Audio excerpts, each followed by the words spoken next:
What would you do? You're soaring high above the Atlantic, 39,000 feet in the air. Your plane suddenly out of fuel, both engines fail, and no landmass in sight. This is the gripping, true story of Air Transat Flight 236, where sheer human ingenuity and unyielding courage turned a near-certain disaster into an extraordinary tale of survival. Welcome to Alturra, the YouTube channel that explores the fascinating and tragic stories of aviation disasters around the world. 4 days prior to Air Transat Flight 236's departure, the aircraft underwent routine maintenance. During this inspection, metal chips were discovered in the aircraft's oil filter. These little chips were reason for concern as it indicated potential engine issues. The source of the chipped metal, despite severe efforts, could not be located, prompting the decision to replace the engine. Rolls-Royce loaned a replacement engine, but in a pre-service bulletin configuration which is different to the post-service configuration of the removed engine. This was a problem. The problem showed its head when the rear hydraulic pump from the removed engine couldn't be installed on the replacement due to a clash with the fuel pump inlet tube already on the loaned engine. Without access to service bulletins on available computer terminals, the lead technician sought guidance from the maintenance engineering department. Following their advice, the technicians opted to use only the rear fuel tube from the removed engine, ensuring sufficient clearance between the fuel tube and nearby hydraulic components. After installation, technicians thoroughly inspected the work and conducted a successful ground run test, confirming the new engine's proper functioning. Subsequently, the aircraft was cleared for flight just before departure. It was meant to be a routine flight, a journey like any other where passengers board, have a smooth trip, and a timely arrival at their destination. Air Transat Flight 236, an Airbus A330, took off from Toronto, Canada, on what was seemingly just another day. It was the 24th day of August, 2001. The flight departed the Toronto Pearson Airport in Canada, bound for Lisbon Airport in Portugal. This route crosses the Atlantic Ocean, beginning in Canada and traversing the western Atlantic before reaching the European mainland and ultimately Lisbon. A popular route for travelers seeking the charm and beauty of Europe. This flight usually lasts around 7 hours. The aircraft assigned to this route was an Airbus A330-200. It is a wide-body twin-engine jet known for its long-range capabilities, with registration CGITS, manufactured in 1999, with a capacity of 362 passengers. As of the day of its infamous flight to Lisbon, it had accumulated over 10,000 flying hours. The aircraft was loaded with approximately 46.9 tons of fuel, which exceeded the minimum legal requirement by 5.5 tons. On board were 306 souls, 293 passengers, and 13 crew members, each with their own stories, dreams, and reasons for making the journey. All were eager to reach their destination, some perhaps visiting family, others on vacation, and many simply returning home. The flight was piloted by Captain Robert Pichet and First Officer Dirk de Jager. Captain Robert Pichet had extensive experience as a pilot, as the 48-year-old Robert Pichet had nearly 16,800 flying hours,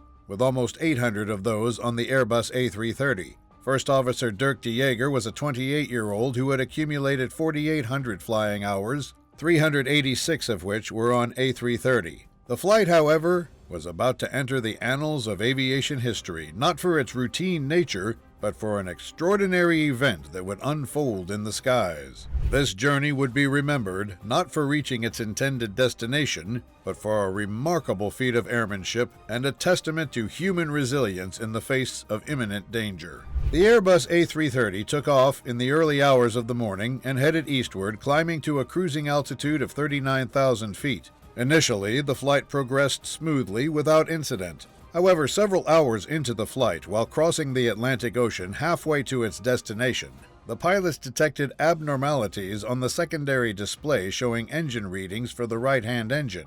Specifically, they observed unusually high oil pressure accompanied by lower oil temperature and a decrease in oil quantity. These anomalies puzzled the pilots because conventional flight experience suggests that oil temperatures typically rise during the flight. Consulting the aircraft's manuals did not provide immediate clarification, prompting the pilots to report the issue to their maintenance control center for further investigation. Unfortunately, even the maintenance center was unable to pinpoint the cause of these abnormal engine indications. The engine was cleared for takeoff. Unbeknownst to the pilots at the time, the erratic engine oil readings were indicative of a significant fuel leak deep within the right-hand engine.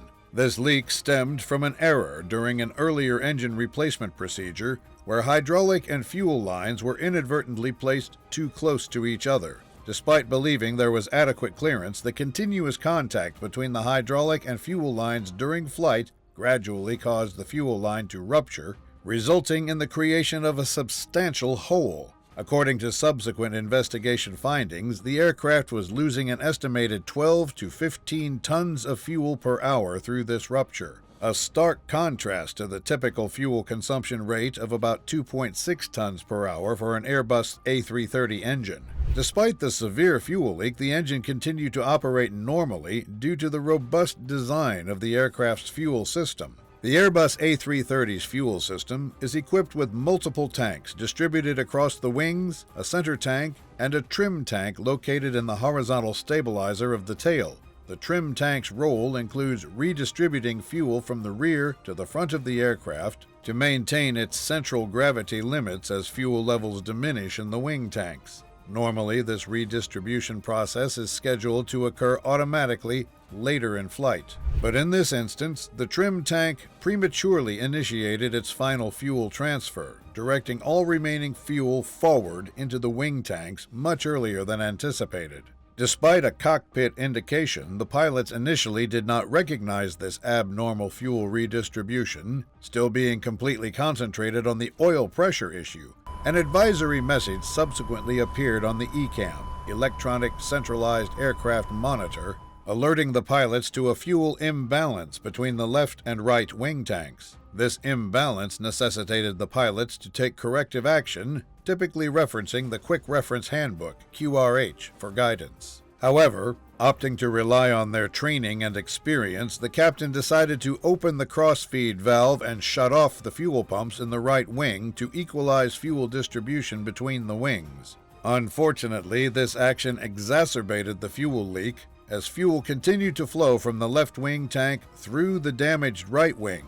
Had they consulted the QRH earlier, they would have been cautioned against proceeding with these steps if a fuel leak was suspected. Within minutes, the pilots observed a rapid depletion of fuel reserves.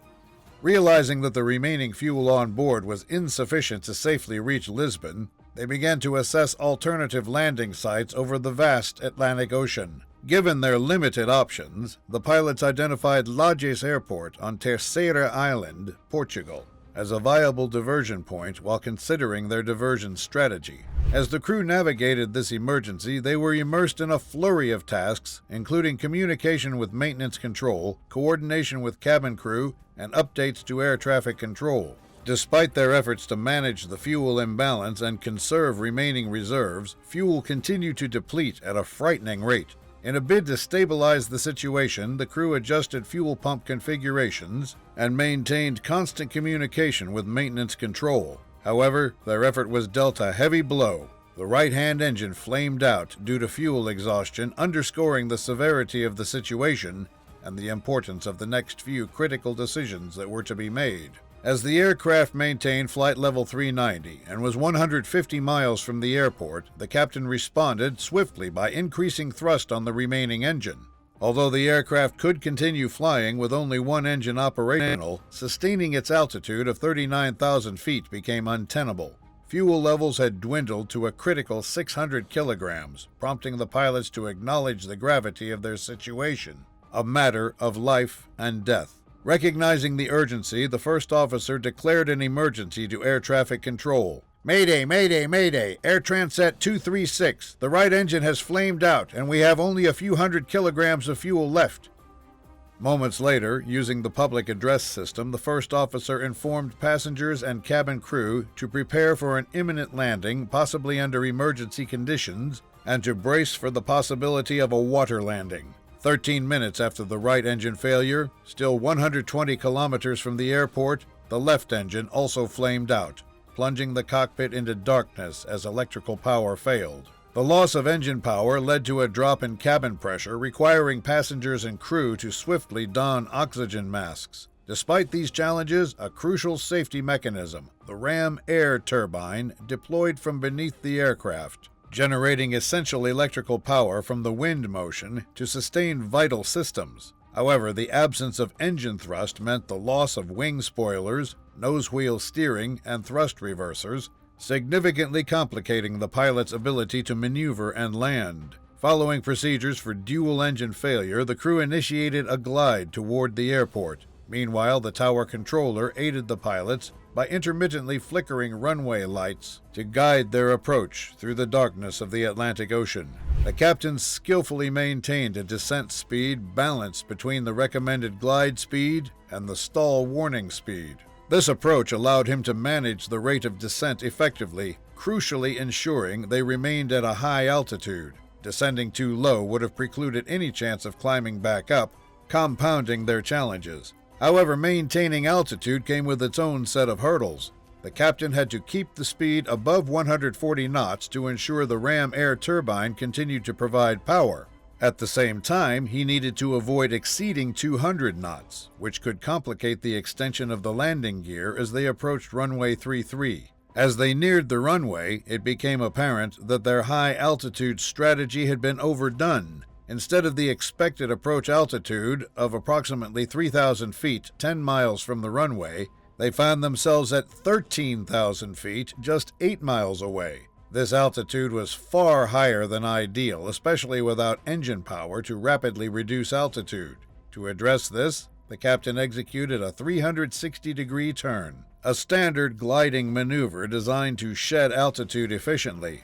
This maneuver typically results in a descent of 4,000 to 5,000 feet. Concurrently, the first officer deployed the landing gear and adjusted the slats at the front of the wings. These adjustments were crucial, enhancing lift and allowing the aircraft to decelerate without excessive drag. Following the turn, the captain leveled the aircraft's wings as they continued their approach toward the runway. Despite these efforts, they still faced the challenge of being at an incorrect altitude. Too high for a normal landing approach, too low to attempt another complete altitude-reducing maneuver. With no margin for error, every decision became critical as they lined up for the final approach. The first officer played a pivotal role, meticulously monitoring airspeed and altitude. Given the engine failures, the absence of flaps meant they had to land at a significantly higher speed of approximately 200 knots, compared to the usual 145 knots. Throughout the approach, the first officer's constant updates on airspeed and altitude provided crucial support to the captain, aiding in the management of this challenging situation. The aircraft made a hard landing on the runway, causing 8 out of the 12 tires to burst upon impact. The plane bounced and touched down again nearly 3,000 feet from the runway threshold. As it sped down the runway, the absence of crucial deceleration features, like wing spoilers and engine reverse thrust, posed significant challenges. Compounding the difficulty, the anti-skid system malfunctioned, causing the wheels to lock when the captain attempted to apply the brakes. Despite these obstacles, the aircraft managed to halt just 600 feet short of the runway's end. Fires erupted in the left main gear wheels, intensifying the emergency. Captain Pichet promptly ordered an evacuation, and remarkably, all passengers evacuated the aircraft in just 90 seconds, ensuring their safety. The fire crews, already on standby, swiftly extinguished the fires. Miraculously, all passengers and crew aboard survived the ordeal. The incident marked the longest glide by a passenger aircraft in aviation history without any fatalities. Initially hailed as heroes, the crew later faced scrutiny over the events leading to the critical fuel shortage over the Atlantic. Questions arose about why they seemingly overlooked warnings from their instruments regarding rapidly depleting fuel levels. Following the incident, significant enhancements were made to aviation safety protocols. Airbus introduced a new warning system in their flight management computers to promptly alert pilots to substantial fuel loss, a critical indicator of potential fuel leaks. Training protocols were revised to prioritize the effective management of fuel leaks and the interpretation of non-standard checklists. The final investigative report acknowledged the crew's failure to detect the fuel leak, but praised their exemplary response after the engine failures. The captain received accolades for skillfully maneuvering the aircraft during the descent and landing without engine power amidst challenging circumstances. The first officer was commended for providing invaluable support during the glide and landing phases. In recognition of their exceptional airmanship,